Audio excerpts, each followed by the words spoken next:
kabarnya hari ini Bu Neni? Waalaikumsalam Bu Nunung, alhamdulillah saya juga baik Bu.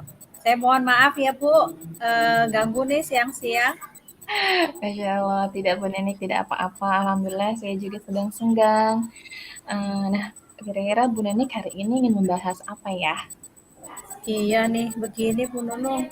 Jadi di salah satu murid saya di kelas itu suka ada yang nggak bisa fokus gitu kalau lagi belajar. Jadi sering tertidur di kelas gitu Bu. Jadi Mm-mm. ketika saya mengajar di kelas itu, nah eh, jadi dia tuh terlihat nggak semangat gitu loh kalau di kelas. Jadi baru mulai pelajaran di pagi hari itu sudah tertidur di kelas. Nah, hal itu tuh membuat anak-anak yang lain itu juga gimana ya, merasa terganggu gitu Bu, karena ketika guru melihat sikapnya yang seperti itu, ini guru lain ya, pasti akan segera spontan gitu, negur gitu anak tadi. Nah, kemudian ada juga tuh yang beberapa guru yang sampai gemes, nggak bisa ngontrol emosi sampai akhirnya berbicara agak keras gitu ya saat negur anak tersebut. Jadi sehingga anak-anak yang lain juga jadi terkena imbasnya gitu. Oh begitu. Jadi ada salah satu murid Bu Neni yang tidak bisa fokus ya dan juga sering tidur di kelas sehingga membuat terganggu teman-temannya gitu ya Bu Neni ya. Iya betul, memang begitu. Nah, jadi kita kan berbincang-bincang sebentar ya. Nah, di akhir apa sih yang Bu Neni harapkan? Ya, jadi begini ya Bu Nunung. Kalau yang saya inginkan itu nanti semacam solusi gitu Bu Nunung, agar anak saya yang tidak fokus tadi, yang sering tidur di kelas itu saat belajar, bisa fokus dan tidak tidur lagi gitu, sehingga nggak ganggu teman-teman yang lain juga. Oke, jadi Bu Neni memang siswanya fokus saat pembelajaran, kemudian juga Bu Neniknya fokus saat mengajar gitu ya Bu Neni. Iya betul Bu Nunung, seperti itu. Nah, coba sekarang Bu Neni ceritakan nih secara detail apa yang dialami oleh Bu Nenik nih ketika mengajar. Ya, jadi begini Bu Nunung, murid saya itu sebenarnya anaknya itu tergolong apa ya, kemampuan akademiknya sih rata-rata lah ya. Maksudnya dia itu nggak terlalu di bawah banget, nggak terlalu di atas banget gitu ya. Jadi kalau mendengarkan penjelasan itu ya paham gitu loh. Dia itu juga bisa kalau misalkan dia bisa fokus gitu.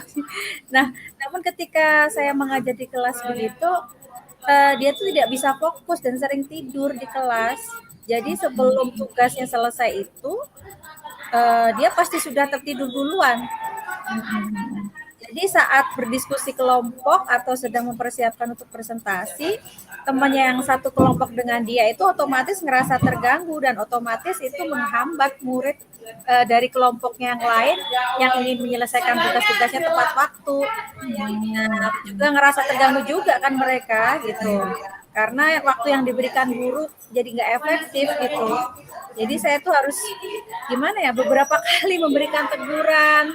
Misalnya saya minta untuk cuci muka gitu ya terlebih dahulu, lalu atau bahkan saya izinkan dia untuk ya udah deh sarapan dulu di luar kelas biar lebih fresh, lebih fokus gitu. Mungkin karena kamu belum sarapan, kamu jadi nggak fokus sampai segitunya gitu.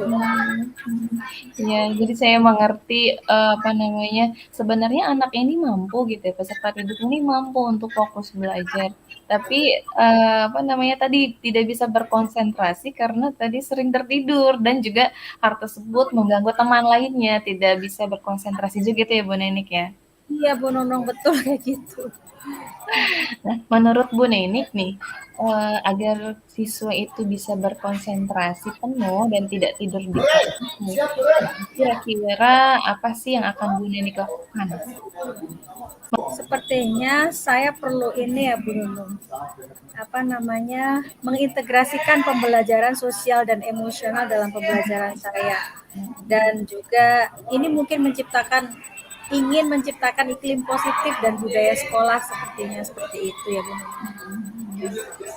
Baik, wah ini bagus sekali ya Bu Nenik ingin mengintegrasikan keterampilan sosial dan emosional ya, dan juga tadi menciptakan iklim dan budaya positif di sekolah.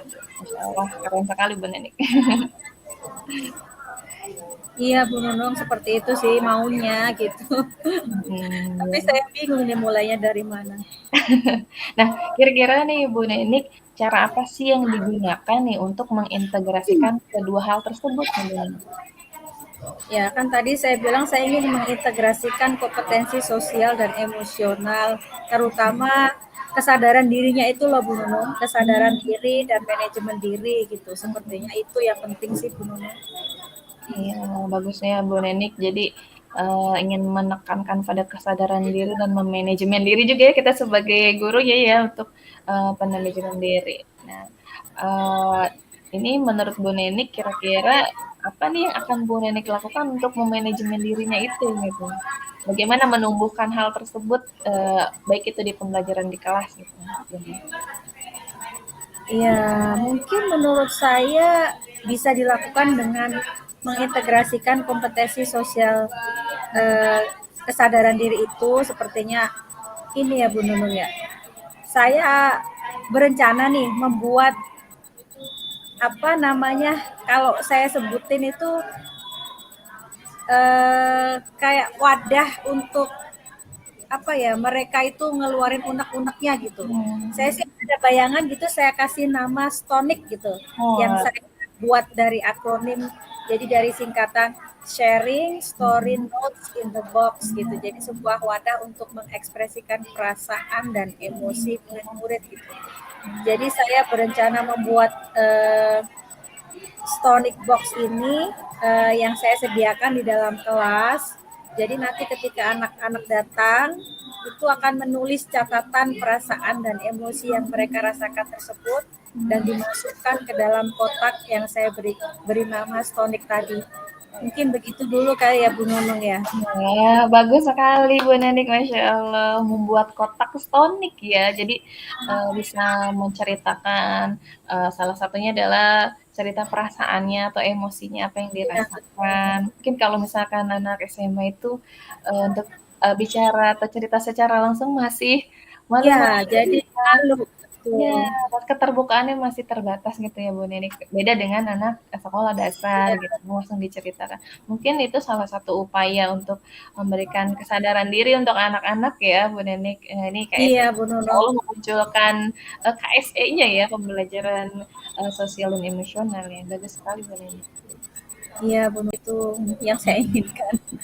Nah, kemudian nih menurut Bu Nenik, apa sih yang bisa Bu Nenik lakukan untuk membuat anak tersebut itu mampu memanajemen dirinya tuh dengan baik?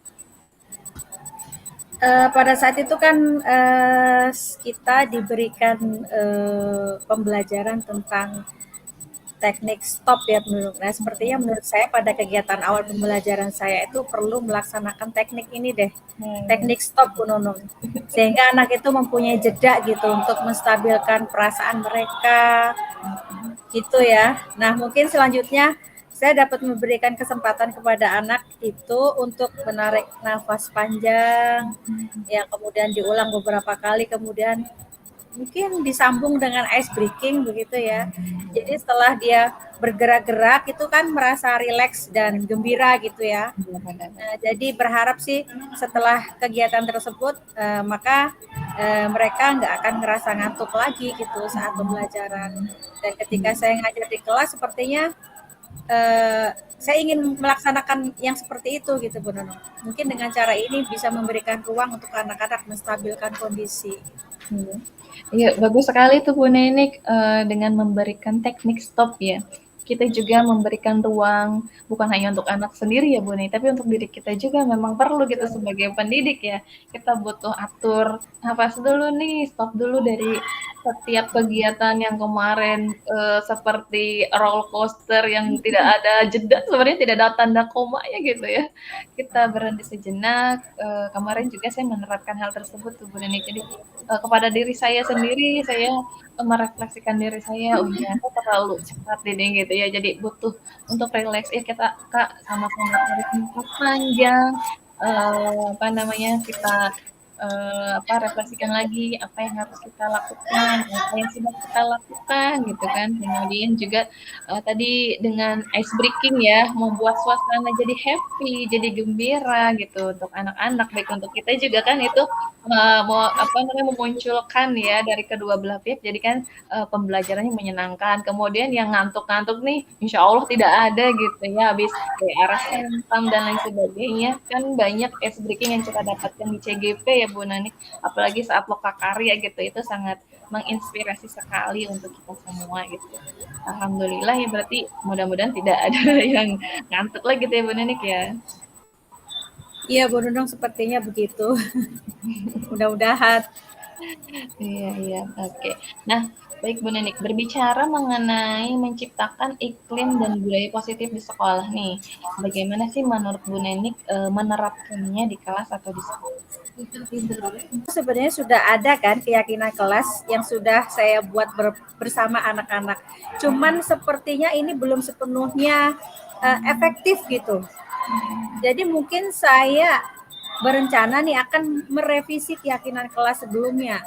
Nah, di situ nanti saya akan memasukkan beberapa nilai yang bisa membuat anak tersebut meyakini bahwa tidur saat pembelajaran di kelas itu bisa merugikan diri sendiri dan orang lain. Jadi saya berencana akan melakukan segitiga restitusi juga gitu. Begitu Bu Nunung.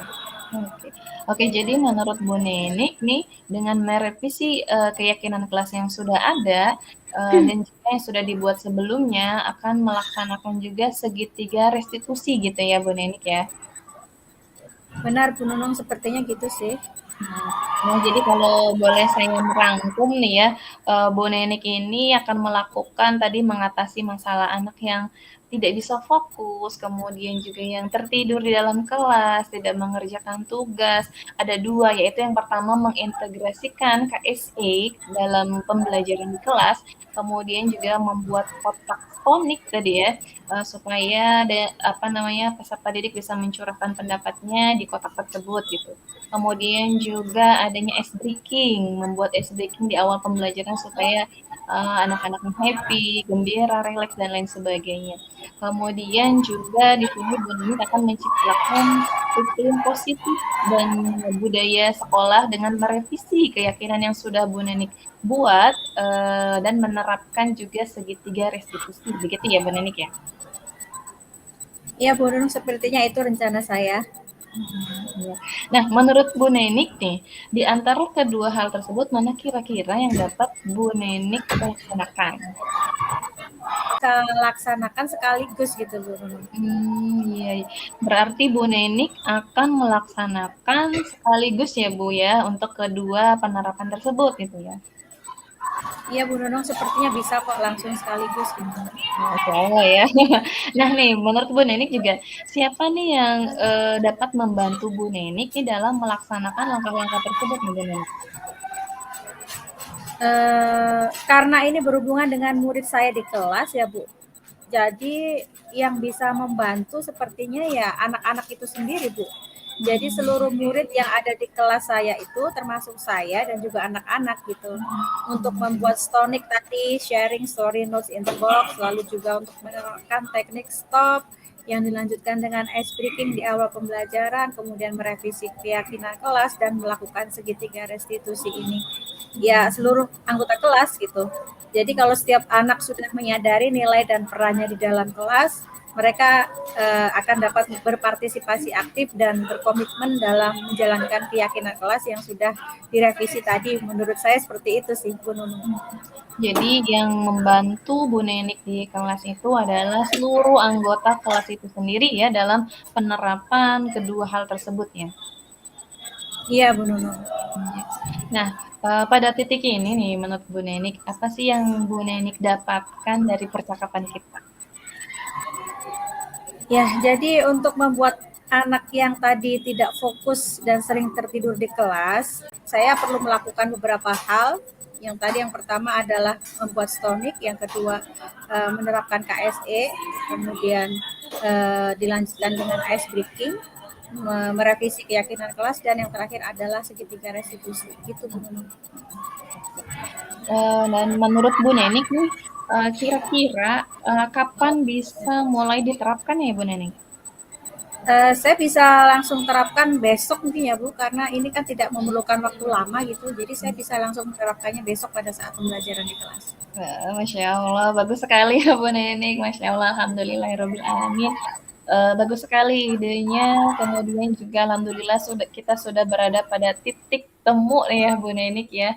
Tadi Bu Nenek akan melakukan teknik stop gitu, kemudian juga akan menerapkan ice breaking, terus penerapan segitiga restitusi, baik itu mungkin kita sebagai posisi kontrol kita sebagai sahabat dan lain sebagainya gitu kan.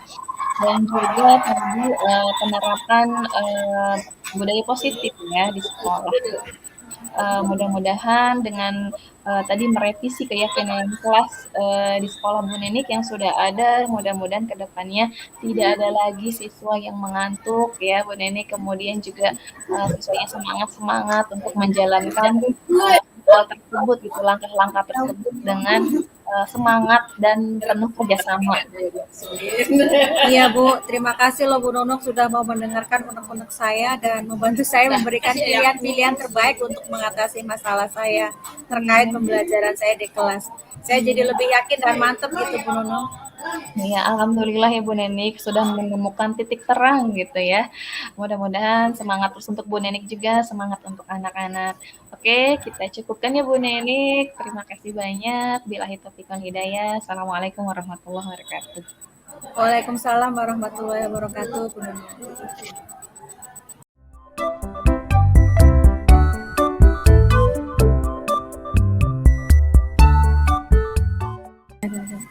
Jadi refleksi saya tentang kegiatan coaching hari ini yang sudah berjalan baik. Selama percakapan itu saya sudah bisa menangkap apa tujuan dari yang ingin dicapai oleh coaching saya. Saya juga sudah mengidentifikasi masalah yang terjadi dan juga saya sudah menanyakan rencana apa yang akan dilakukan dan juga saya menanyakan tentang kapan akan dilaksanakan dan apa tanggung jawabnya nanti. Nah, mungkin yang masih perlu diperbaiki atau ditingkatkan dari kegiatan ini adalah masalah yang mungkin belum bisa sepenuhnya akan berhasil saya lakukan. Hal lainnya yaitu bagaimana supaya saya tetap dalam kondisi present atau kehadiran penuh. Saya akan mendengarkan dan memperhatikan sepenuhnya bagaimana kondisi saya bercerita, kemudian bagaimana bahasa tubuhnya, kemudian apa permasalahan yang dilakukan terkait dengan apa yang sedang dihadapi, yang akan saya lakukan untuk memperbaiki atau meningkatkan kegiatan coaching ke depannya. Itu adalah saya akan lebih fokus lagi dan juga mungkin lebih mengarahkan lagi ya bagaimana solusi yang lebih tepat untuk permasalahan kunci saya menjadi lebih baik. Saya juga terima kasih karena proses coaching yang sudah berjalan dengan baik selama percakapan.